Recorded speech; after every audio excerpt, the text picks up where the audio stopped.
21대 국회 마지막 국정감사가 진행 중인데요. 지난 16일에는 국회 행정안전위원회가 서울시를 상대로 국정감사를 진행했습니다. 신분당선 서북부 연장선 대안 노선, 사업 종료가 결정된 서울 혁신파크 직원 고용 승계 문제 등 은평 지역 현안 관련 질의가 이어졌습니다. 손성혜 기자가 전해드립니다. 사업성에 발목 잡혀 무산된 신분당선 서북부 연장 사업. 기존 신분당선을 용산에서 은평을 거쳐 삼송까지 연결하는 사업입니다. 서울시는 통일로 교통 혼잡 완화, 강남북 간 지역 균형 발전을 근거로 사업을 추진해왔습니다. 서울시 국정감사에 나선 강병원 의원은 오세훈 서울시장은 물론 여야 국회의원, 대통령까지 약속했던 사업이 좌절됐다며 이에 대한 오 시장의 입장을 물었습니다. 두 번의 예타가 좌절되는 걸 보면서 경제성 부족, 사업성 부족 아니었습니까? 네. 그때마다 서울시에서는 첫 번째 때는 BC가 0.89가 나온다. 두 번째는 BC가 0.94가 나온다고 했단 말이에요. 그래서 굉장히 많은 사람들이 이번엔 되겠지 했지만 결국 좌절됐습니다. 공약을 내세웠던 시장님으로서 한 말씀 해주시죠. 지역 주민 또 사업성을 모두 만족시키는 대안 노선을 조속한 시일 내에 발굴해서 새롭게 시도해 보겠습니다.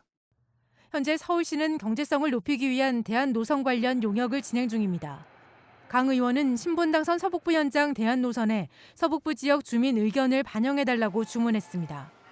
서울시 도시철도망 구축 변경 계획에 꼭 우리 서북부 지역 주민들의 의견도 반영됐으면 좋겠다 이런 말씀드리고 그 과정에 우리 지역 주민들의 참여를 꼭 좀 보장을 해 주십시오. 네, 그렇게 하겠습니다.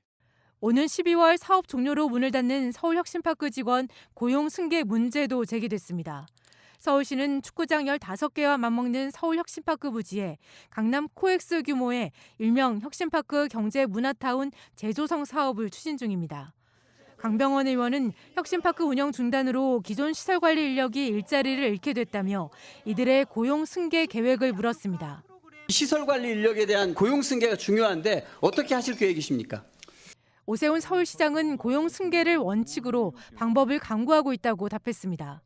자연스럽게 이 지역의 활용이 순조롭게 이어지게 되면 그 문제도 조금 순조롭게 풀릴 수가 있는데 약간의 공백 기간이 중간에 있는 것도 난점이고요.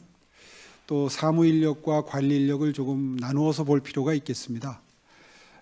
어쨌든 큰 틀에서는 고용을 되도록이면 승계하는 것을 원칙으로 생각하고 있기 때문에 강 의원은 오세훈 시장 대선 출마에 대한 이야기도 꺼냈습니다. 오늘 많은 의원님들이 질의를 했는데 다음 대선 출마를 기정사실로 하고 질의한 경우들이 많이 있었습니다. 대선 도전이라는 게 원한다고 해서 되는 것도 아니고 피한다고 해서 또 피할 수 있는 것도 아니기 때문에 저는 그 문제가 나오면 시인도 부인도 하지 않습니다. 이 밖에 야간 소아 응급의료 사각지대 해소 방안을 마련하고 은평 세길 조성 사업이 원만하게 추진될 수 있도록 노력해달라는 주문이 이어졌습니다.